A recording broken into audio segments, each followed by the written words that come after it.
একের পর এক ঢেউ এসে আছড়ে পড়ছে সমুদ্র তীরে। উত্তাল সমুদ্র সৈকত, কখনো ভারী কিংবা কখনো মাঝারি বৃষ্টিপাত।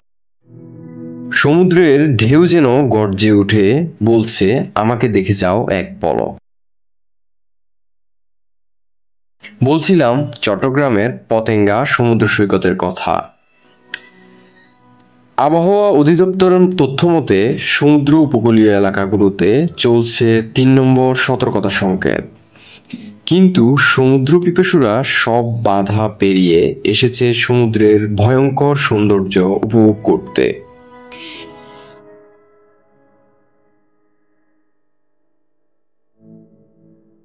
তীব্র বাতাসে একের পর এক বিশালাকার ঢেউ তীরে আছড়ে পড়ছে। সমুদ্রের ঢেউগুলো যেন জানান দিচ্ছে সমুদ্রের বিশালতাকে। বৃষ্টি আর বাতাসের সাথে সমুদ্রের ঢেউ একাকার।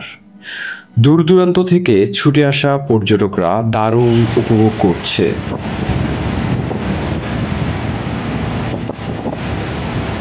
সমুদ্রের বিশাল ঢেউয়ের তীব্রতায় সমুদ্রে ভেসে থাকা জাহাজগুলোও যেন খুঁজে নিচ্ছে সমুদ্র তীর।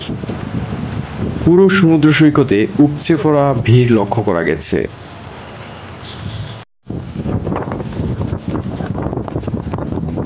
এমন বৈরী আবহাওয়াকে যেন আপন করে নিয়েছে পর্যটকরা। অবশ্য আমার কাছে খুব ভালো লাগতেছে। আমি যখন যাই তারপরে দেখলাম সমুদ্র সৈকতে দুইটা, একটা মাদার ভেসেল এবং একটা লাইটার জাহাজ তীরে এসে মানে ধাক্কা খেয়েছে। ওগুলো দেখার জন্য উৎসুক জনতা আসতেছে।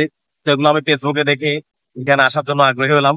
এসে দেখলাম এই মাদার ভেসেল গুলা দেখলাম, এগুলা দেখে ভালো লাগলো। আর সমুদ্রের গর্জন গুলা দেখে অনেক ভালো লাগতেছে।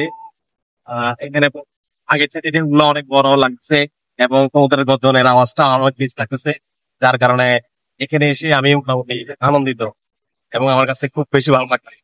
আমি সবাইকে, যারা এখানে আছেন চাকরিজীবী, তারা এসে অন্তত এই সমুদ্রের গর্জনটা দেখে যাবে, তাহলে আপনাদের অন্তত ভালো লাগবে।